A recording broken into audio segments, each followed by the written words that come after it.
The commander leaned forward in his chair, the stark light of the council chamber casting sharp shadows across his angular features. His voice was measured, but his words carried an unmistakable edge.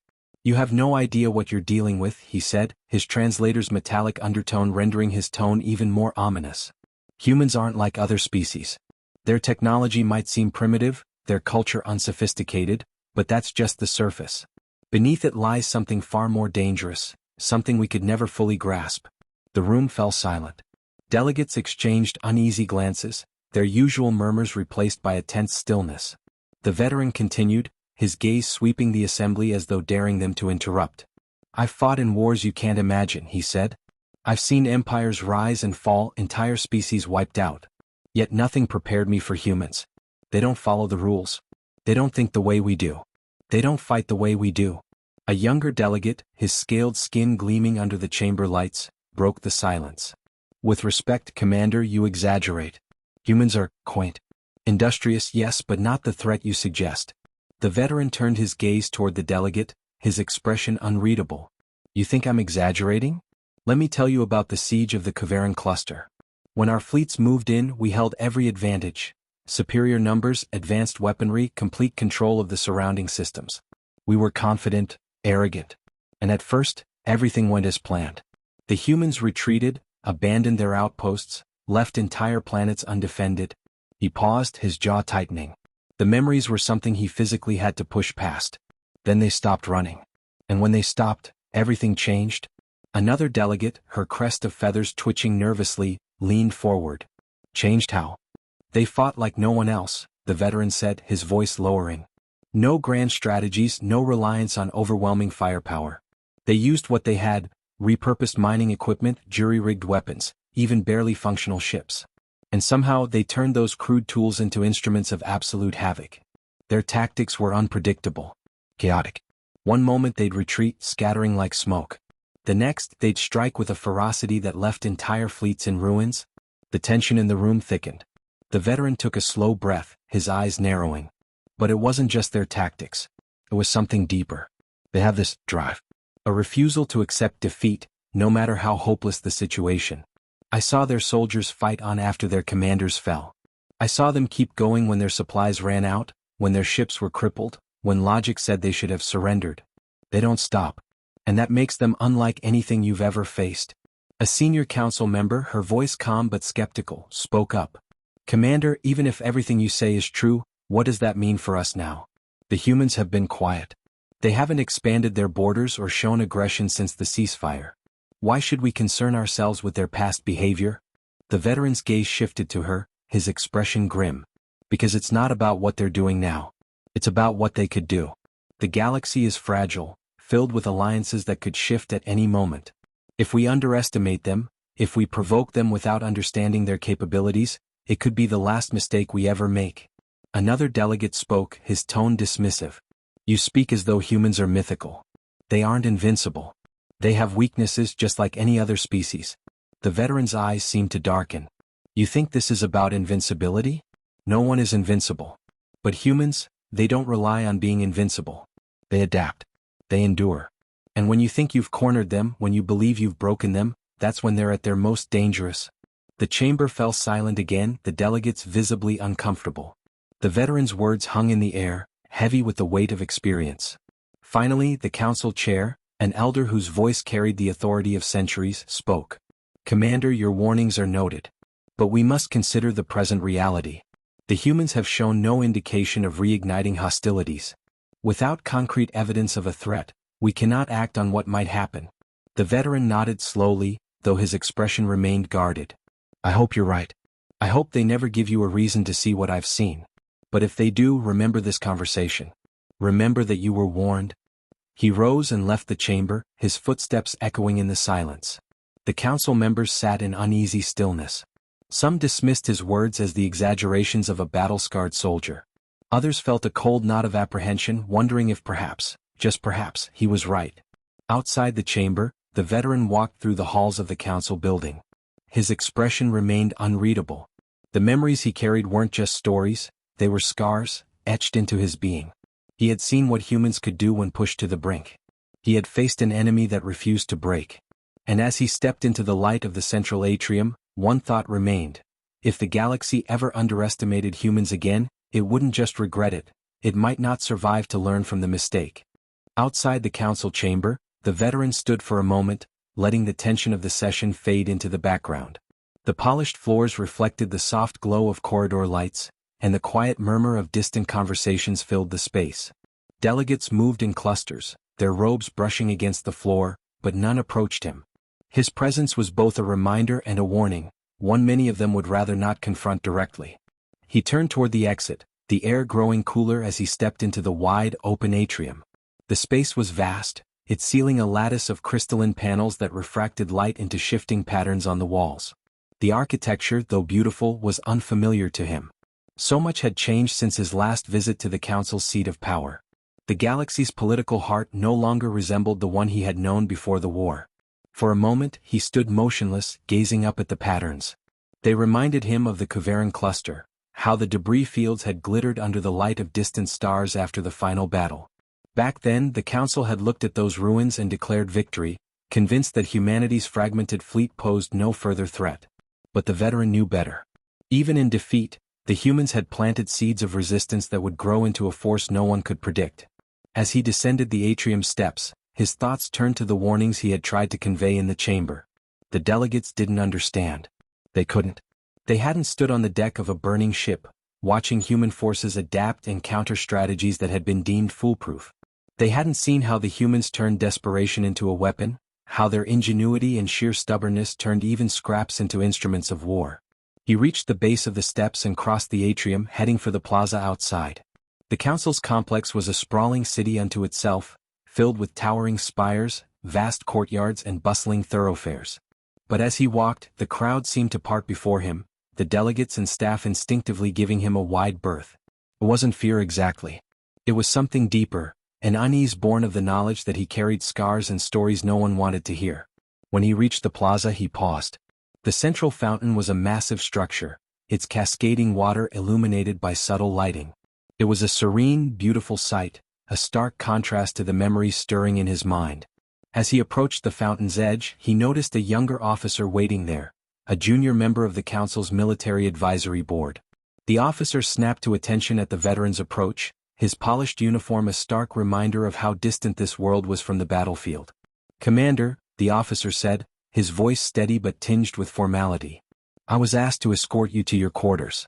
The council has arranged accommodations for your stay." The veteran regarded the officer for a moment, then gave a curt nod. "Lead the way." The officer turned and they walked together across the plaza. The veteran kept his gaze forward, though he couldn't help but notice how the officer's posture stiffened, how his pace was just a touch too brisk. He knew what the younger man was feeling. Even the best-trained soldiers struggled to stand comfortably in the shadow of someone who had seen and done things that were never written in training manuals. As they passed a row of towering sculptures, the veteran broke the silence. "Do you know why I'm here, Lieutenant?" The officer hesitated. "I've been briefed, sir. You were invited to provide your perspective on human conflict dynamics." The veteran gave a dry chuckle. "Conflict dynamics. Is that what they're calling it now?" He shook his head. "What I told them in there, they don't want to hear it. But they need to." "Yes, sir," the officer said carefully. "I'm sure the council values your insights." "Do they?" the veteran said, his tone carrying a trace of bitterness. "Or do they think I'm just a relic of an old war, trotted out to give a speech, then tucked away again when I've said my piece?" The officer didn't answer and the veteran didn't expect him to. Instead, they walked in silence, the grand architecture of the council's capital rising around them. Finally, they reached a building that was smaller, less ostentatious than the main complex. The officer gestured toward the entrance. "These are your quarters, Commander. If you need anything, just use the comm panel inside." The veteran nodded. "Thank you, Lieutenant. That will be all." The officer hesitated as if wanting to say more, but then saluted and walked away. The veteran watched him go, then entered the building. The interior was simple but comfortable. A wide window offered a view of the plaza, and the furnishings were sleek, understated. He moved to the window, gazing out at the scene below. The delegates were still milling about, their brightly colored robes moving in clusters as they exchanged words he couldn't hear. He wondered what they were saying about him now. No doubt some were dismissing him as a paranoid old soldier, while others were quietly considering whether his warnings held merit. He had seen that kind of reaction before, during the war when he tried to tell his superiors that the humans were different. Back then they had ignored him too. He leaned against the window frame, his thoughts drifting. The war wasn't just a memory for him, it was a living, breathing thing that haunted his every step. He could still hear the voices of his crew, still feel the rumble of engines struggling against overwhelming odds. The Kavarin cluster, the Vera defensive, the long retreat through the Lycos expanse. Each battle was etched into his mind, a constant reminder of what it meant to fight humans. But it wasn't just the battles. It was the moments in between. The times when he saw human prisoners refuse to break under interrogation, when he watched human engineers salvage wreckage and turn it into functional weapons. They didn't just fight wars, they survived them, adapted to them, and learned from them in ways that no other species could. And that was what made them so dangerous. He turned away from the window, his gaze falling on the simple desk in the corner of the room. A data terminal sat there, its interface glowing faintly. He approached it, keyed in a few commands, and brought up the latest intelligence reports on human activities. He didn't expect to find much. Human space had been quiet for years. But that was part of what made him uneasy. They weren't a species that rested easily. If they weren't fighting, it meant they were preparing. The reports confirmed what he already knew. No significant troop movements, no aggressive maneuvers, no new alliances. On the surface, everything seemed calm. Yet he couldn't shake the feeling that it was the calm before the storm. He tapped the terminal off and leaned back in the chair.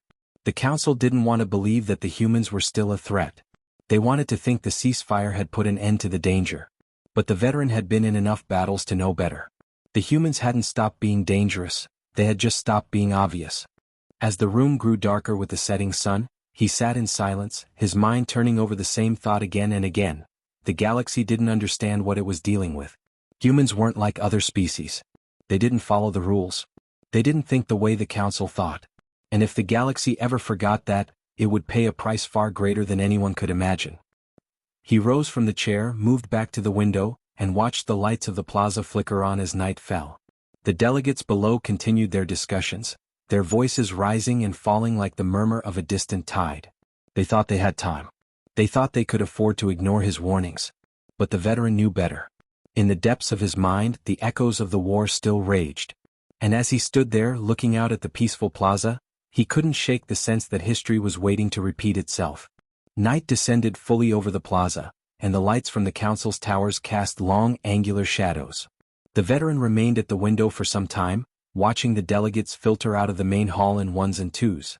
Their robes shimmered in the cool artificial light, their conversations reduced to murmurs that dissolved into the stillness of the city. He turned away, his reflection briefly caught in the window pane. The face looking back at him was hard and lined, marked by years that no amount of rest could soften. His thoughts wandered back to the last true battle he had fought, the one that had broken his fleet and scarred him in ways that went beyond flesh. It had been a desperate stand against a relentless human force, and though the council called it a containment victory, he knew it had been anything but. The humans hadn't won, but they hadn't truly lost either. They had simply endured, adapting to every tactic, every weapon, until they had become something the galaxy wasn't prepared for. A quiet chime from the room's comm panel pulled him from his thoughts. He crossed the room and tapped the interface. The council's seal flashed briefly before the face of an aide appeared, young, polished, and utterly composed. "Commander, the council requests your presence for a follow-up discussion. They would like to hear more of your experiences." He frowned. "Now?" "Yes, Commander. The council members are still convened in a private chamber. They felt it would be best to speak with you while the matter is fresh in their minds." He stared at the screen for a long moment, considering the implications. Finally he nodded. "Understood. I'll be there shortly." The aide's image vanished, leaving the room silent once more. He adjusted his uniform, though it was more habit than necessity, and headed for the door. The corridor outside was quiet, the lights dimmed to a soothing glow that guided him back toward the central council building. When he arrived at the chamber, the guards at the entrance stepped aside without a word. The doors slid open with a soft hiss, and he entered a room far smaller and more intimate than the grand hall where he had spoken earlier. The circular table at the center was occupied by only a handful of the senior council members, their faces illuminated by the faint glow of the embedded data panels before them. "Commander," the council chair began, her tone measured. "Thank you for coming. We wanted to take this opportunity to explore your perspective further. Your earlier remarks were compelling." He inclined his head slightly. I'm here to provide what insight I can, Chairwoman. One of the other council members leaned forward. His crest of feathers shifted as he spoke. You spoke of humans as a force unlike any other. You described their adaptability, their resilience. What we'd like to know is whether you believe that nature can be tempered, channeled into something less volatile. The veteran considered the question carefully. You want to know if they can be controlled? Not controlled, the chairwoman interjected. Guided. If they possess such extraordinary drive, perhaps it can be directed toward more constructive purposes. He almost laughed. Guided? By whom? By us. The room fell silent. The chairwoman's expression didn't waver, but her eyes held a trace of uncertainty. Humans don't respond well to guidance, he said after a moment. Not the way you're thinking. They learn, yes. They adapt. But they don't follow orders blindly. And they certainly don't take kindly to being guided by those they perceive as outsiders. If anything, the more you try to control them, the harder they'll resist. Another council member, his deep voice resonant in the quiet room, spoke up. Then what do you suggest, Commander? If we can't guide them and we can't control them, what options remain? The veteran folded his arms, his gaze steady. Understand them. Respect them. And above all, don't provoke them. The humans I fought didn't start out as warriors. They became warriors because they had to. They faced threats that would have wiped out any other species, and they found ways to survive. If you give them no reason to see us as enemies, they might never need to call upon that part of themselves again. Might, the chairwoman repeated. You make it sound like a gamble. It is, he said bluntly. Everything in this galaxy is a gamble. But underestimating humans, that's a guaranteed loss. The room remained quiet as the council members absorbed his words. He could see the conflict in their faces, the desire to dismiss his warnings clashing with the weight of his experience. Finally, the chairwoman nodded. Thank you, Commander. Your perspective is valuable, and we will consider it carefully. He inclined his head again. I appreciate that. With that, the meeting ended and he was dismissed. As he made his way back through the corridors, he felt no satisfaction in their acknowledgement. They had heard him, yes, but whether they would truly listen was another matter entirely. Returning to his quarters, he sat by the window once more. The plaza below was nearly empty now, the last few delegates disappearing into the shadows. He thought of what he had told the council, of the delicate balance that held the galaxy together. Humans had tipped that balance once before, not through conquest but through sheer determination and ingenuity. They hadn't sought to dominate. They had simply refused to be dominated. He closed his eyes, letting the memories surface. Battles fought in the cold silence of space, ships reduced to glowing wreckage, entire fleets scattered. He had survived it all, but survival hadn't come with peace. It had come with an understanding that not all threats could be measured by conventional means. The human strength wasn't in their weapons or their numbers. It was in their ability to adapt, to endure, to find victory even in defeat. The council wanted to guide them, to shape them into something safe and predictable. But the veteran knew better. The only way to coexist with humans was to accept them as they were, to respect the fire that drove them and to avoid stoking it unnecessarily. As he opened his eyes, he saw his own reflection again, faint and ghost-like in the window's glass. The face staring back at him was not just that of a soldier. It was the face of someone who had glimpsed the edge of chaos and come back to tell the tale. He leaned back in his chair, the weight of the years pressing down on him. For now the galaxy was quiet. But he couldn't shake the feeling that quiet wouldn't last forever. And when the storm came, the council would remember his warnings. If they were lucky, they might even survive to heed them. In the following weeks, the council debated the veterans' warnings behind closed doors. There were heated arguments, dissenting opinions, and moments of uneasy silence. Some dismissed his words as fear-mongering, the remnants of a soldier's haunted past. Others saw wisdom in his experience, a hard-earned understanding that the galaxy's intricate balance could be upset by the smallest provocation. But one thing was certain: the humans were no longer ignored. Intelligence reports on their territories were read more carefully. Diplomatic envoys were dispatched, tasked with maintaining open channels of communication.